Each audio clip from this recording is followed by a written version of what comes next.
No, you look like a regular white person. I'm not used to regular white Larry. I just like, wait, just last weekend, I'm like, you were my Papa Bear, and now today you're Steve from accounting or something, from Fox News or some mess.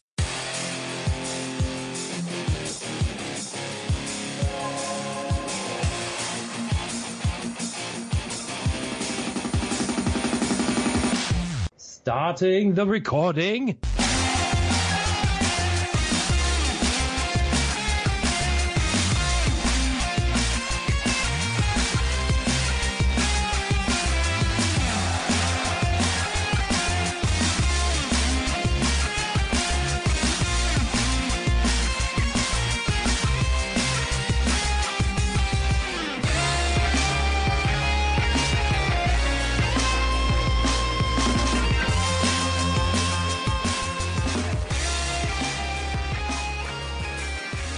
Welcome, everybody, to another episode of 1-1 Podcast. I am your host, as always, Larry the Bearded Wonder.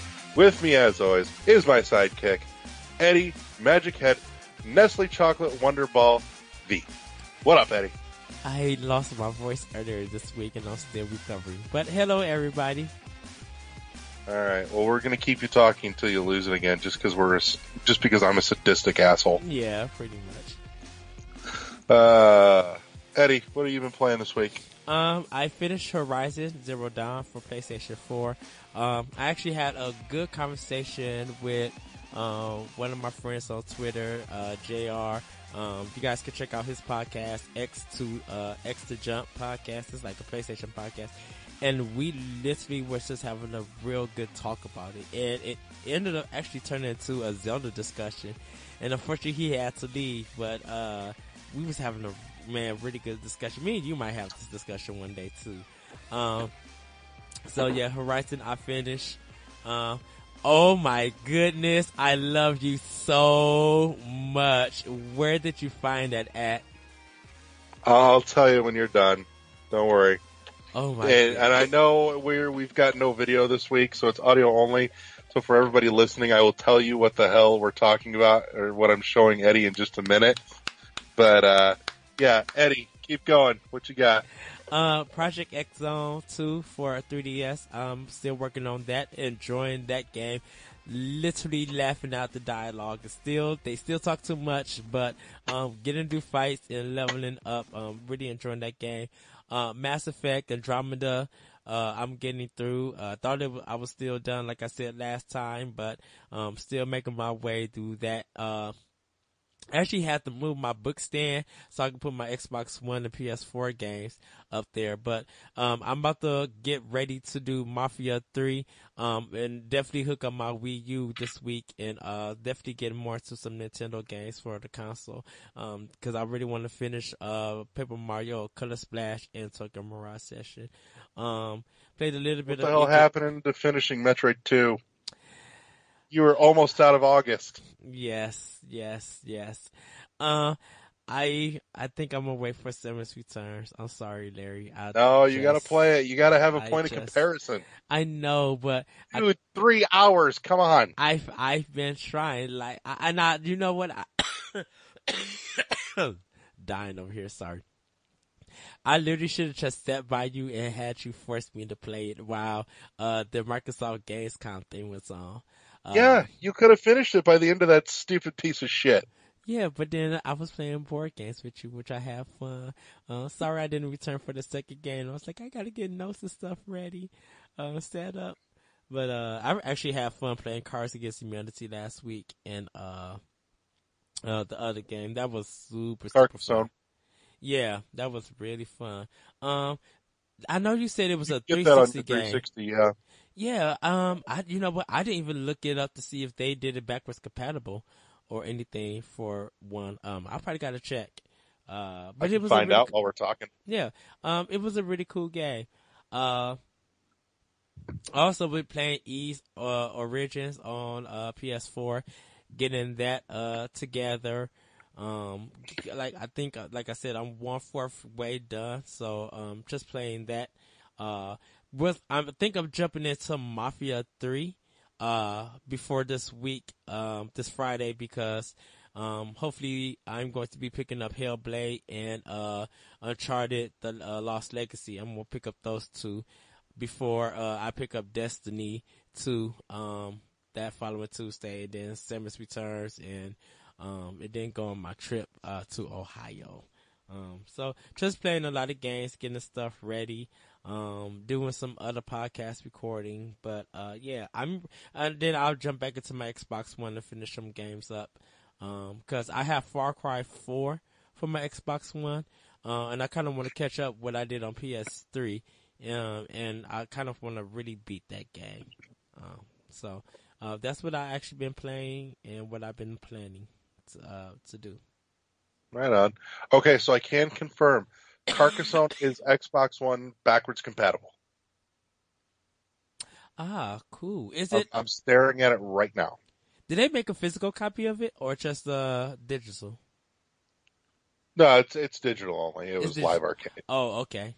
Yeah, then I'll have to check that out. I'll have to pick it up. Yeah, I think it's only like $10 max. Oh, nice.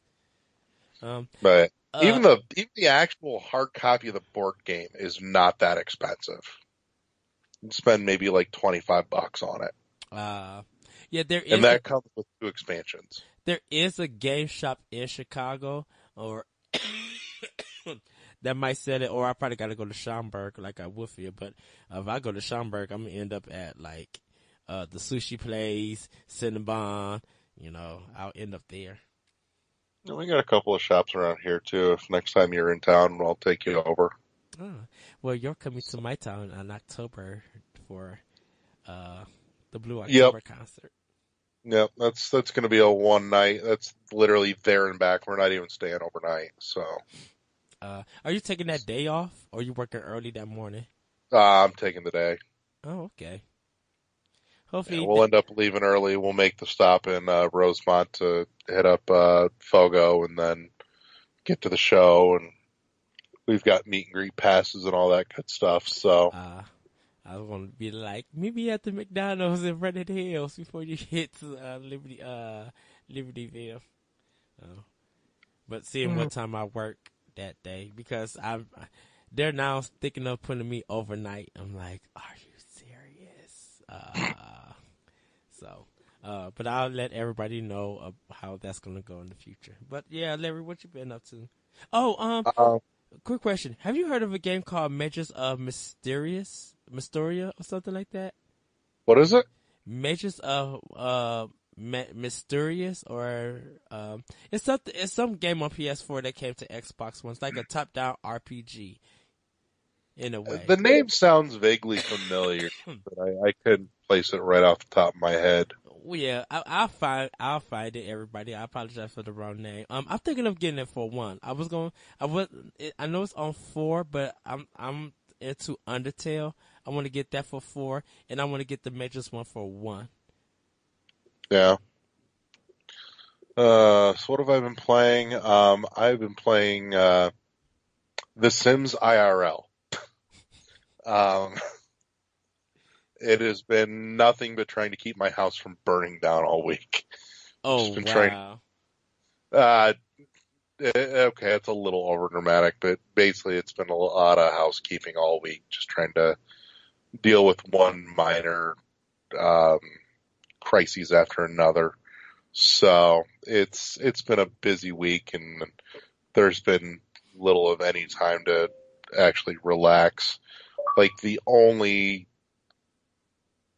little bit of downtime that I had wasn't even entirely downtime. Mm-hmm. So it's me doing slightly lesser things while I've got something dorky on in the background.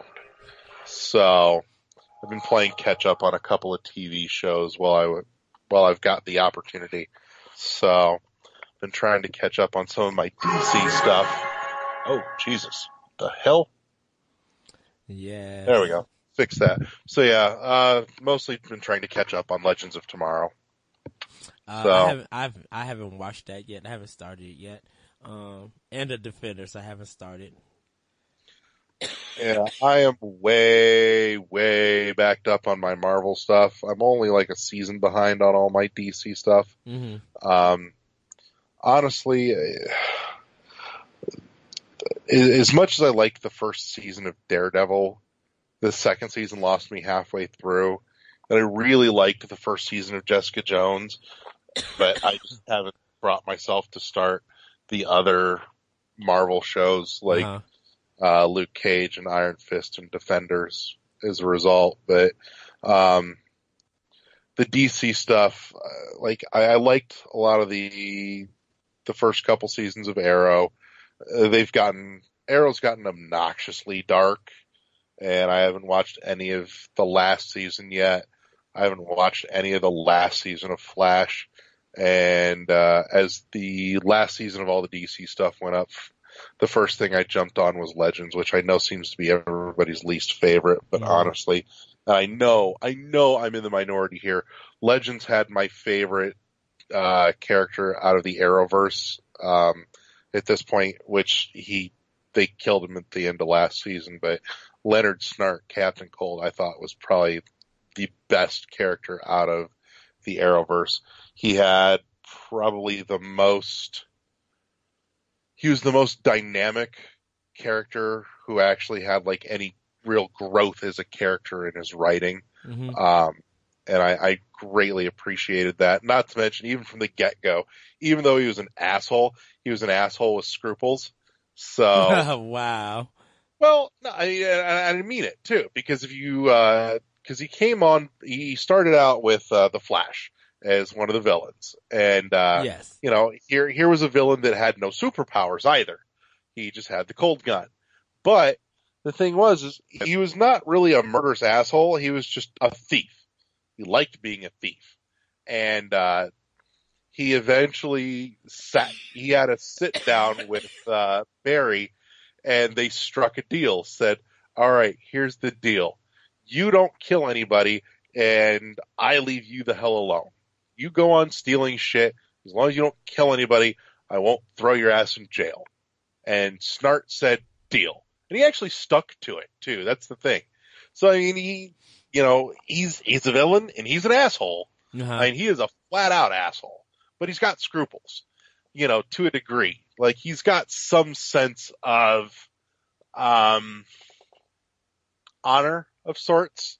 Yeah. Um, and on top of that, he then picked up his buddy Mick Rory, the arsonist, who, for all intents and purposes, is basically a straight thug. As much as Snart was kind of the snarky, tormented, uh, brooding thief, Mick was he was a meathead and he was a thug, but he was funny. He was kind of the comic relief to Snart's overdramatic. But the best stuff for Snart happened when he left the Flash and went off with Legends, and you could see him starting to grow as a character because there would be instances where he's like, "Look, I may not like any of you, but you know what? You're still my team, and I'm the only one that gets to fuck with you." So, Wow. and Well, yeah. come the end where he actually sacrificed himself for everybody else, and now this season, Mick is starting to experience some of that character growth, where he's becoming slightly less and less of a not a team player. He's becoming just a little bit less of a prick. And it's funny because he's kind of conflicted about it too. But that's honestly too, I wish more games had writing that solid. That's one of the things that it feels like a lot of games do not spend nearly enough time on good, solid character development when it comes to their writing. Well, That's I think it depends on the genre Look at and that! I what brought style it home, dude. Segway. game. Wow. Holy shit! God, that was good. Well, I guess we'll just have that as our topic. Because I mean, the writing in games has kind of shifted. and it kind of now actually depends on the player on what they want from that writing when it comes to characters, story, and things of that nature. And it feels like, the best writing that when it comes to any video game started out really is role playing games, because those games are heavily on story, on the narrative. So the Yeah. writing kind of had to be strong for that whole story to carry. Now, we don't care about the writing in Call of Duty. Like if we got a You serious, don't. I do. but I'm like if we got uh a serious tone of writing and stuff and emotional acting and everything, that would kind of contradict all the shooting that we're doing in the game. Not necessarily. Well, think about it. Like, how deep of a story does Call of Duty need to be that Well, people are going to really be impacted by its writing?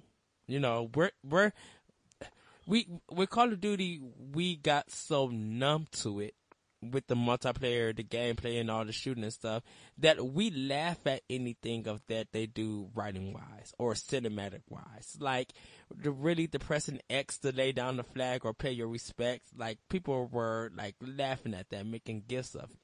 So, a lot of people don't expect Call of Duty to be about any of its writing. They expect it to be run and gun shooting. maybe, but by the same token, think about when they do something significant with their writing. Like, think back to Modern Warfare 2. Mm-hmm. There was all that ruckus about that one chapter where you were mowing down civilians in the airport. Yes. You know, But that was optional. And I think because of at the time there was so much of a terrorist attack in America and just all that kind of stuff, people were thinking that Activision was going well, not Activision, Respawn, Infinity Ward, yeah. Infinity Ward was going for shock value than it was to actually tell something very narrative to make us think and take a moment for a sec. Like I think if Tales of Fallujah of Konami would allow that developer to bring that game out, I think we would have been able to talk more, since that was kind of based on a real life event. With Call of Duty, it didn't feel like shock value to me in Call of Duty. It felt like it was part of the story that they were telling. It didn't feel shoehorned to me. Well, And I think the only reason it was optional was because there was so much ruckus about it that they said, okay, we will give you the option to skip it, but it is part of the story. It is part of the narrative. But it was funny that you were able to walk into the airport where guns are violently, they were being seen, and no one in the audience is reacting to it. I don't know. And plus, Call of Duty was jumping around, but Battlefield did that too. When the story in the games, they jump around to actually make that part of the level, Mm-hmm. And I think that's what happened with Modern Warfare 2, is that it jumped around. So when it did come to that airport part, I'm like, what purpose did it actually serve for its narrative? Yeah. Well, so, I mean, I think if any kind of writing in a first person shooter, I still give it to Titanfall 2 with the story and the writing in there, because the writing in that game shows the bond between the Titan and your main character, where something like Metroid Prime, where if you want the story, you scanned it to get it. It was optional, but it was a cool effect to, if you scan it, you learn more of the story and the background for it. what about the writing to something like BioShock? The writing of BioShock, I would say especially the first one, because that's the one where it really felt like, granted you had the non-speaking protagonist, Uh-huh. but in dealing with Atlas, Ryan Fontaine, all that, it really felt like you got some development in those characters. Yes, They that I agree. managed to build them up from being just kind of this nebulous thing into something spectacular, and they did it little by little to where you didn't notice it happening Hmm. until you essentially got to the end, and then all of a sudden, boom, you're like, fuck me, we're like miles away from where we started. Yeah, I agree with you on that point. I think the writing in BioShock, um, I think it's good for a sci-fi setting and making it feel kind of old timey in a sense. Like everything, all the writing in there made that world very believable, and definitely with the character backgrounds. The gameplay was kind of basic, but um, writing wise, I think the writing is strong in BioShock. And that's one thing I would definitely give that game for is the writing. And literally it's you could take it and make it an animated movie, or you could actually take it and make it into a real life movie. You have to find a really good director who could do that. But that's almost a sci-fi movie, like a sci-fi thriller that you could sit down and actually watch and enjoy. Mm-hmm. So Okay, how do you feel about the writing to something like Dead Space? because Do I you didn't think it? Do you feel like the writing to Dead Space and the character development in Dead Space stacks up to that of the likes of, say, BioShock? no, because they're two different things.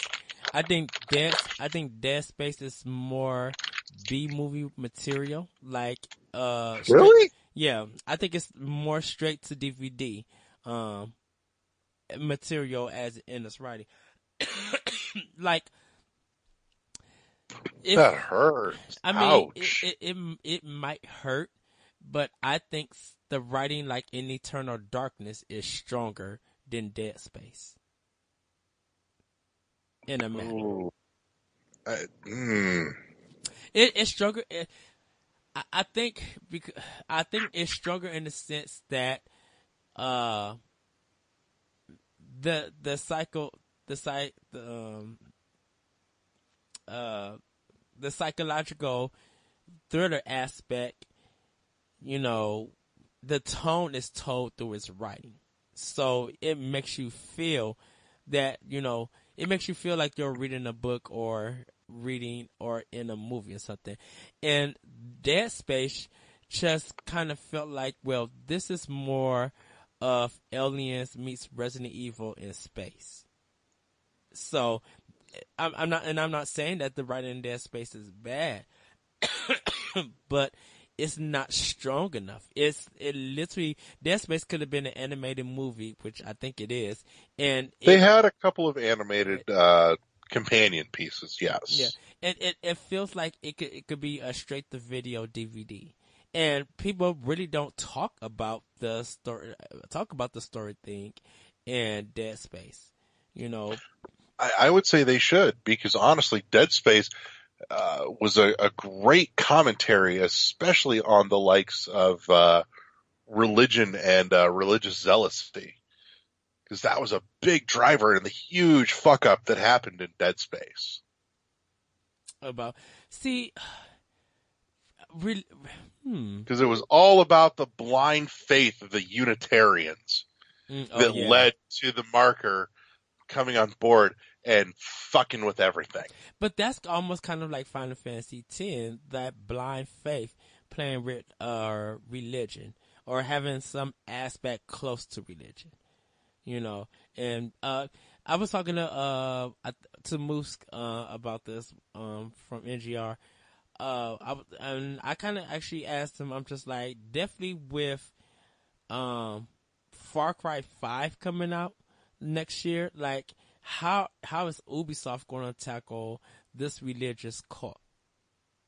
You know, because I feel like there's not a lot of games that deal with religion and don't have enough writing to tell something about religion. It always seems that when it deals with religion, it's still something evil, and it's whether it's really well, it's never related to the real Christian Bible here in America. There's always some kind of fake religion that the storytellers are, coming up with, or the writers, I should say. I contest that statement. I'll pick out at least one right off the top of my head.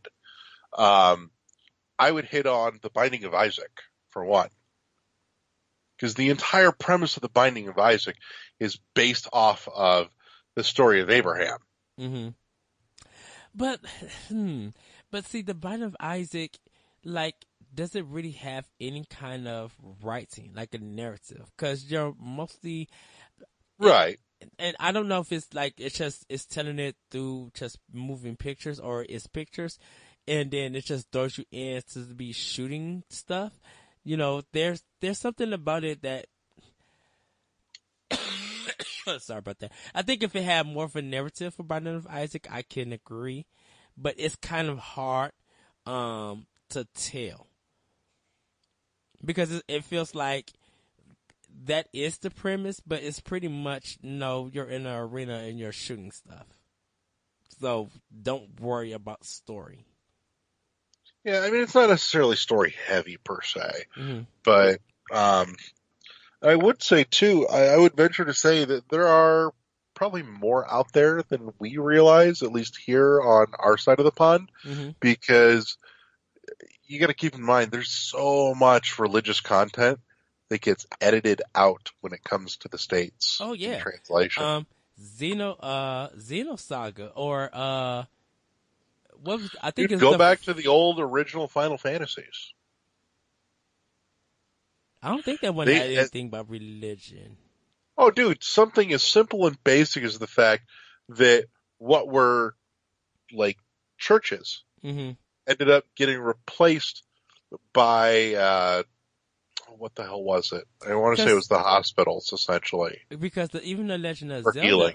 the Legend of Zelda had well, actually, the Legend of Zelda 2 had like churches or synagogues. Castlevania 2 had churches in them. So cause I didn't play the regular Final Fantasy when it came out. I didn't jump into the series until 3 came out for Super Nintendo. Yeah, but there's out there, but yeah, no, religion is definitely one of those topics that gaming seems to stay away from, and I think it's a shame because you could probably do a lot with it, really. I would almost venture to say, in a manner of speaking, God of War kind of hits on religion a little bit too. Yeah. I think because God of War, but at that point, you're mixing, you're talking semantics, whether you want to call it religion or mythology at that point. Yeah. But I mean, sure I just pissed off somebody with that. I mean, yeah, but you know what? I agree with you. I think I just didn't see nothing religious in it. I think because of the Greek setting and all these mythological gods from mythology. So I think I seen it more like that. But I mean, before it was mythology, it was religion. That is true. You know what? Japan does a lot with religion, because Breath of Fire 3 kind of talks about God with and you actually fight God at the end, or some form of God. And it's not the Christian God, it's like this big female snake looking thing. And it's just like, wait, what? Like, you're beating up God? The reason why I said Xenosaga, or whatever that Xeno one that was for a PlayStation, the first one. What was it? Xenogears? Xenogears, that sounds right. Yeah. They had the little rabbit stuff on the cross. Mm-hmm. That was something that was kind of big. that I think it got edited out of in America. But I think religion in games and its writing, I think it needs to be tackled more. And I don't think it's meant to offend or anything. But I think it just needs to be tackled. Like, Right. Side note: apparently Eddie is dying of the plague. I'm sorry, everybody. Eddie caught the plague. Oh no. Correction, Eddie, you have died of dysentery. Oh my goodness! I thought you were gonna. Oh my goodness! Oregon Trail, that game. They remade that one for like an indie game or something. Like, There's an actual board game version of that too now. What? Wait, dude, you can get Oregon Trail, the board game. I'm not kidding. Are you serious? Real thing. When I come next time, you have to take me to come see this because I do not believe this. That is insane. Dude, go look it up. It's on Amazon. You can get it. Oh my goodness. I believe you. That is insane. But I think writing in games, I think now it's becoming strong. It's becoming better because of the technology, and the medium that we have with video games. They're able to express more. Even adventure games have changed in a way. Like, Telltale and stuff, like those kind of adventure games, that's heavily on text and hearing the dialogue, like that's big.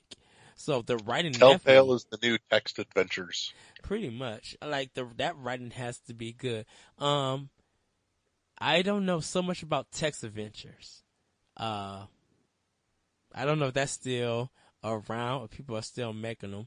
But if it is, it's somewhere buried deep in the indie scene. But yeah, it's not anywhere all that visible anymore. If it still exists, I'm sure somebody's doing one somewhere just for the novelty of going, yeah, I played text adventures when I was growing up. I want to make one, and you made it. And now I'm not gonna lie, I'm kind of glad they're gone. I played some text adventure games when I was a kid, and they were obnoxiously obtuse. It did not need to be. Plain and simple. Like the logic didn't make sense or anything? Yeah, no, it was a huge pain in the ass. It's like, okay, what is the exact correct word that you want me to fucking use? Because I can think of a whole lot of things, but you're assuming that I'm thinking exactly like you. Yeah, I understand that. I can see that. Me, my thing was just like, it's on Nintendo. It's Mega Man 2. Slide that mug over, blow in the cartridge. So I'm going to sidetrack for a minute because I did promise that we would talk about the shit that I found while I was cleaning the house today. Go ahead. So what I showed Eddie earlier, because like I said, and again, I'm sorry, we've got no video this week because Corey is in New York fucking around at the Nintendo World Store, and he didn't promise to bring anybody back souvenirs, that jerk. We miss you, Corey. Come back soon. We need video. In any case, so I was cleaning out my basement, and I found it was given to me a number of years ago. I got an old school metal Transformers lunchbox, and it's fully printed where, the stuff is raised on it. It's actually, indented out, and it's even still got the fucking thermos inside. I kid you not, dude. So it's Autobots on one side, and it is Decepticons on the other. It is awesome. But more exciting than that, I thought it was lost. Like, I thought it just vanished. And I squealed so hard when I found it. This was given to me a number of years ago. A friend of mine came across it working somewhere where books are their stock in trade, in particular the used variety. Mm-hmm. And he came across it and he snatched it up for me. But I have in my hands here an original 1994 Nintendo issued official Nintendo Player's Guide for Super Metroid. Yes. In fairly respectable condition, actually. Yes. And man, it's beautiful just to flip through. Like, it's got some gorgeous artwork in it. Did you have the original one? Did you ever see it? Or did you ever buy it when you got Super Metroid? Or did you just never have it? I never had it. Okay. And like I said, it was given to me. And like I said, it is in shockingly good shape. Okay. My cousin when he brought the game, he brought the strategy guide. So, and it was just, it's so good to look at because they got all the maps. They got the artwork of the bosses and everything. And I remember going to my grandma's house every day to play Super Metroid. And unless I needed the book to help me find a place that I needed to go, I would not look at that book. I would only look at it if I finished a part. Yeah, dude, check out that artwork. That is just fantastic. Yes. Just old school awesome. So I came across that. I thought it had been lost to the ages. And I had been very sad about that for a while, anytime I had thought about it and couldn't find it. And lo and behold, it was fucking buried in my basement, and it has been recovered, and this makes me excited again. So that was a cool thing that I did while I was cleaning the house this weekend. So cool. Anyways, but yeah, a little bit of nostalgia. But yeah, that's kind of all that's been going on. Besides Sony getting a Secret of Mana remake, dude, I was just like, what? I'm super stoked for that coming. Like, that's my February 2018 game. Like, and what's cool is that they're going to use the mini map from the Super Nintendo version. The only one I don't like is Flammy. I don't like his look. And I hope that you could custom change his color, cause I don't like that he's white. I thought he was like gold in the game of Super Nintendo, or pink or something. I wouldn't count on getting to change anything important like that. So. Yeah. So, but yeah, did you watch the, I think it was 20 minutes of gameplay or more gameplay with, Samus Returns from Gamescom? I didn't check it out. I didn't get a chance to look at it. No, the only thing I saw was what I'm assuming at this point is probably the last trailer they're putting out for it, and that's it. Like, I want to know as little as humanly possible at this point. Like, I don't want to know any more than I already did coming off of E3. I just want anything else to surprise me. Normally, I would be all about show me everything to do with it, but yeah. I want the blind experience. I am shutting down, my digging into it until it's in my hands. And it comes out on payday too. 3 more weeks. Yes, September is just busy, dude. Like. Also, I'm half a month away. Where the fuck is my picture of the inside of my Samus 3DS? I want to see what it looks like. Nintendo's all planning that. They're not going to reveal it just yet. This is horseshit. I want that red-orange with the green buttons. Make it happen. I don't think they're going to have it. I would love to see that, but I don't think it's going to happen. It won't be that hard. Come on. Stop dying of the plague, Eddie. Help me. I know, I think, is it Thursday or something? I think that Taco Bell Xbox One thing is happening with the $5 box. What? Why are we talking about Taco Bell? Stop it. Cause Taco Bell looks good. That $5 box would be a lifesaver. Oh, God. So, I, actually have to work overnight Thursday night. Cause they're releasing the new Star Wars toys. And Legos. Dude, there's a lot of stuff, but it's not for a movie. So I'm thinking a cartoon or it's just a new line. Cause I'm like, okay, we got this early, but for a midnight release, I think most of our midnight releases have been Star Wars related. Cause we did one for, The Force Awakens, and we didn't do one for Rogue One. I don't think there was one for Rogue One. I think they just brought the toys out. But for The Force Awakens, they did like a countdown and everything. And then, I'm sure. And then they did like a midnight release. And it was funny, cause our midnight release was just like from 12 to 12:15. That's all the customers we had. And then from 12:15 to 1 o'clock, we didn't have nobody.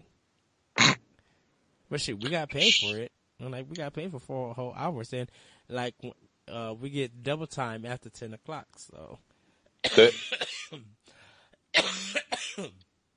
He's looking at me like, look, you want to pay me? Okay. So, we got a lot of stuff that we got to put out. We just been getting this stuff ready, but, I didn't even know that they were doing a midnight release. But then I realized, like September 1st is a big day for toys. So it's like they'll have Star Wars, and I don't know how the Lego Star Wars look, just yet, but, I'll actually find out that Thursday night. We're not able to open them or anything, so we don't know we did open some of the boxes, cause when they first came, they didn't have no street date on them. And so the new boxes that they sent to us now have street dates on them. So, and it was that company's fault. I think Hasbro. I think it was their fault that they end up having to change the box, because they were sending stores, that Star Wars stuff, but putting no dates on it. So. Whoops. Yeah. I do have to ask Michael, about this Transformer called Twin Twizzle or something like that. Yep. He'd be the one to talk to. Yeah. Cause we've been getting phone calls about it. And so, story time. I get a phone call Thursday, and, holy shit, you get phone calls? Yes, I got phone calls. And so, and this is a white person, everybody. I'm just going to tell the race, because this is just like idiotic that this happened. So why is it got to be a race thing with you, Eddie? Jesus. Because only white people, literally, when you white people do some stupid stuff, and I'm gonna let y'all know, when y'all do some stupid stuff and y'all do some stupid stuff, we know we ignorant. We accept that. But when y'all do some stupid stuff, y'all gotta be called out on it. So, go on. Tell your racist story. And I don't care. Listen to past. You're about to fight on that one too, weren't you? Hold on, look. I'm like this. Listen to the past episodes and see who's the real racist. What are you implying here, Eddie? I love you, Papa. No, I just get it. But this man calls, and so he's asking us about this Transformer, and it's not online, and we don't have it in store. And he's been probably calling for weeks and weeks, and I haven't seen it. So I told him, no, we don't have it. He was just like, well, can you check other stores? I'm like, other stores don't have it. We are not going to carry that one, because if it was and it was exclusive to us, we would have already had it. So he kept like, okay, sure, yeah. Well, I just want to let you know that's why your numbers are low and you guys are going to go out of business. Okay, bye. And I was just like, wait, we're going to go out of business because we don't sell a Transformer that you have constantly been calling about almost every day, every week? If it makes you feel any better, I get people using that same kind of logic, and I work in insurance. So that kind of stupidity knows no bounds. Right. And if we do go out of business, then you definitely won't get your Transformers. So what logical sense does that make? At this point, why the hell have you not just gone online to get it, you idiot? Because he doesn't want to pay the $300 to $500 if someone do have it, and that's what they're charging. Yeah, if it's already that high online, then trust me, dude, you're not going to find it in a fucking store. Which reminds me, did you score your SNES Classic pre-order, by the way? We are not doing pre-orders. Really? Yes. Did you personally get a pre-order online? Nope. No? Nope. Sad. I actually managed to snag one of the Amazon pre-orders. Sweet. I happened to be online at just the weird, stupid middle of the night and scrolling through Facebook and saw a post. It's live. I get in there and I check it. No shit. and I managed to grab one before it was gone. Yeah. Um, yeah, So get hype. yes. We're actually going to try to get one on Friday, when I'm in Ohio. But at this point in time, no. We don't know. I know there's been reports saying that your best bet is probably going to Toys R Us to actually get one. But Nintendo said there'll be enough for stores that people could walk in and buy it. Yeah, I don't know if I buy that. Oh yeah, trust me. I think Nintendo has has known to learn their lesson. It's just that I think the demand. Reason why I say that is I think the demand is still high, and I kind of want to talk to you about this. Why people got upset about the pre-orders are being gone, but with Xbox One, didn't nobody make a complaint? All of the Project Scorpio ones are sold up. Some people said they still have some. I think some stores still have some, and I know they're going back up in September for just a regular one. But there was no complaints. I'm like, wait a second. So you complain that the Super Nintendo pre-order is unavailable because people want it, but with the Xbox One X, no one said a word. Everybody's just like, got me a pre-order. You really want to know why? Because I can tell you it's a simple answer.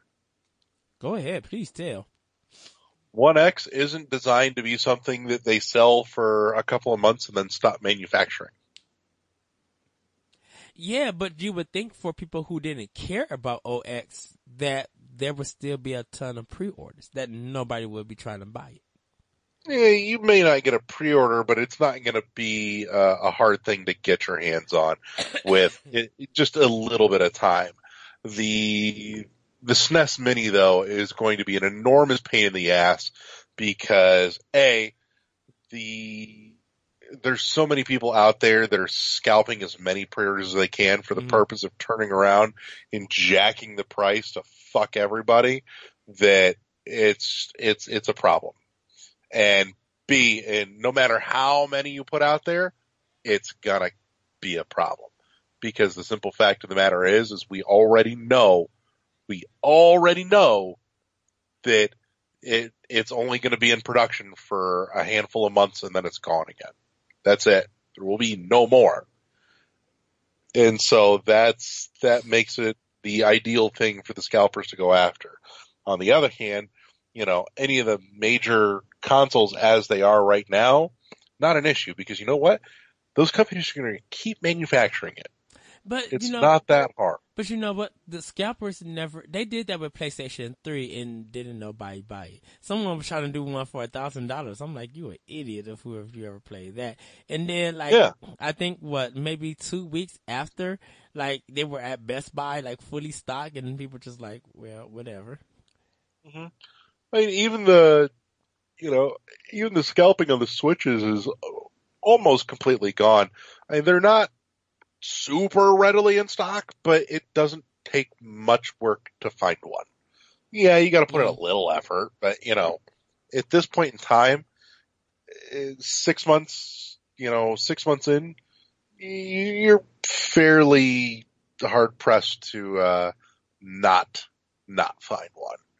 So, it's one of those things that scalping on a new mainline console is only going to be profitable for so long. At that point, production will catch up with demand and your window of opportunity is gone. The SNES Mini, on the other hand, that window is infinite because the window of production is extremely small. Well, I wonder if they still had the NES Mini still in production and people were able to get one, will people with the pre-orders still go out as quickly with the SNES? Probably. More than likely, just because of what happened last time. Okay. I'm willing to bet. Okay. Because even with PSVR, pre-order sold out and no one complained about that. So it's very weird. I'm like, for people who said that, Nintendo's going to be is a old company that's dying out and all of this stuff, people are sure to make that company money compared to the other two. It's very weird. Yeah. Like, shoot, I don't even think the PS Pro, if that went up for a pre-sale, didn't really get that much attention. So. Yeah. Again, too, though, with something like that, you are appealing to a limited market. And so that's got to be a contributing factor as well. Yeah, that is true. That really is true. But yeah, hopefully I'll be able to get one on the 29th. And as a side note, not that he's listening, but to that asshole that was posting on the NBC forums about, his 13 SNES Classic prayers that he managed to snag, fuck you. You are part of the problem, you fucking twat. I wonder, did he put it under different names? I don't know, but he apparently had a whole bunch of them. Like, this dude was posting fucking receipts and everything. I'm like, fuck you. Why are you a prick?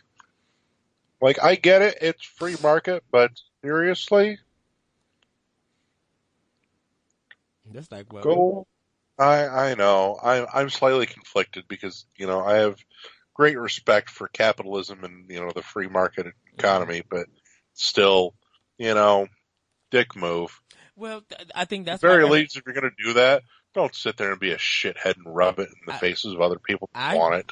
I think that's why a lot of people are just like with eBay and like with eBay and even with GameStop or with Amazon. I think if anyone's trying to put up a pre-order online, or if they do get the system and they're trying to resell it, I think that stuff should be blocked. Amazon's doing some of that, and eBay's doing some of that. Well, I think it should be blocked the time that they get, even when they get their system, you cannot resell it until this production is gone. Once the production run of the Super NES Mini is gone, then you guys could put it on. Like I would say 2 months after the production is done. So that February, you guys could put it on. And I feel like that's only fair.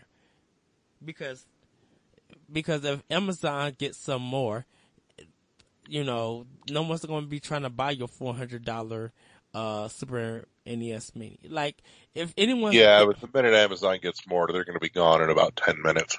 Yeah, I mean, like, what game are you really trying to play on the Mini besides Star Fox 2?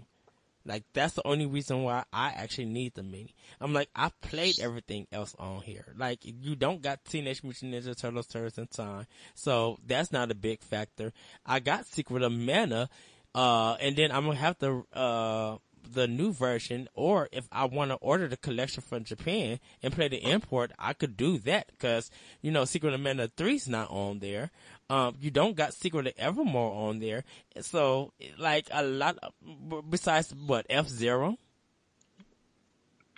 Well, F-Zero, you've got your Mario Kart, you've got your Super Mario World, Super Metroid's on there. This will make me a happy clam as always. One more reason to go back and play it again. Something to be said for playing it with an actual Super Nintendo controller as well. Right. So I can greatly appreciate that. And I could see if, cause they're not going to be Bluetooth. I don't think, right? I think they're going to be. No, they're wired. They're wired. Cause it would be cool to have. I'm okay with. I mean, it would be cool to have a Bluetooth Super Nintendo controller to play on your Switch. I think that would be cool, because the thing about it is, if Nintendo, like, I would want the Nintendo I would like the Super Famicom over the Super Nintendo. Besides playing Star Fox 2, if I find a friend who got it, or even if I come to your house, I'm like, let me play Star Fox 2. And then everything else would be like, okay, that's it. Like, besides F-Zero, you gonna kill me in that game. But other than that, right? Like, other than that, I played Super Metroid. Heck, I still got it on my Wii U and my Wii. Like, we could run through Super Metroid without no problem. I beat that so many times. I beat The Legend of Zelda: A Link to the Past. Like, I beat, like, maybe a whole bunch of those games. And I own them already on my Nintendo platforms. So it don't do me for missing it out. You know, yeah, it's a nice novelty, but I'm not getting anything really big out of it. But I am planning to get one. I'm going to make sure that I get one, and I'm not going to pay over the amount that needs to be paid to get one. Yeah. No, I know too. There are people that are just posting about the fact that they're resigned to the fact they will never have an NES Mini Classic in their lifetime. Not for what anybody is asking for it anymore because of the short production run.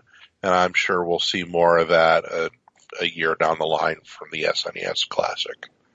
Like, if they come in regularly, like every week or every 2 weeks, I think it would be fine. I think they're, I don't know who they're going through with their production, but hopefully that the production really have enough for them to send out, and they'll be able to ramp it up if needed. So, because if it ends up on the shelf and it starts collecting dust, that's a problem.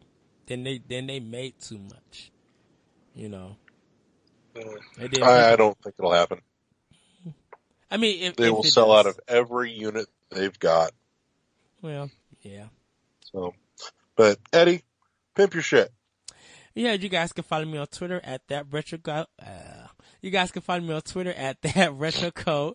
You can hear my podcast, Optional Opinion, on SoundCloud, iTunes, Google Play. You can check out the link at ngrradio.com, and also check it out at the Anomalous Radio Network.podbean.com. You also, I'm getting ready for the Beauty of Video Games on my Optional Opinion blog on IGN.com. Just look up Anime, ENIME. It's gonna start the second week of September. So not this week and not the following week. I think it's hold on one second. It's the week of the 11th, so September 11th. Actually, September 10th, because the intro is going on that Sunday. So, to start everything off, I got some great guests, and that's gonna be on it. I had my special guest giving a eulogy. We had a good talk, man. Like almost 2 hours, and it was so good talking to him about it. So you guys will be able to hear that one on September 30th. That's the closing for the project. Check out more of World 11 Podcast at shoutengine.com. Follow us on Twitter at World1_1 Podcast. I believe that's the Twitter. Yep. You can email the show at world11podcast@gmail.com. Go ahead, Larry. You can plug the rest. You cover most of it. Shout Engine, iTunes, Google Play Music, YouTube on NGR Radio's channel. Find us every Monday. We're here. We're around. Hit like on the Facebook page. Also make sure you check out the NGR Facebook page and all the fun NGR groups that are out there as well if you want to get on some conversation. Oh, and a good question for you, because you still got my record. You're downloading. You're going to get the update, right? Mm-hmm. Are you going to stream some of it or anything? Quite possibly. Okay. Possibly. We'll see what's happening at that point in time. Yeah, because I want to see what things that they fix, and I want to see that new content, how it is.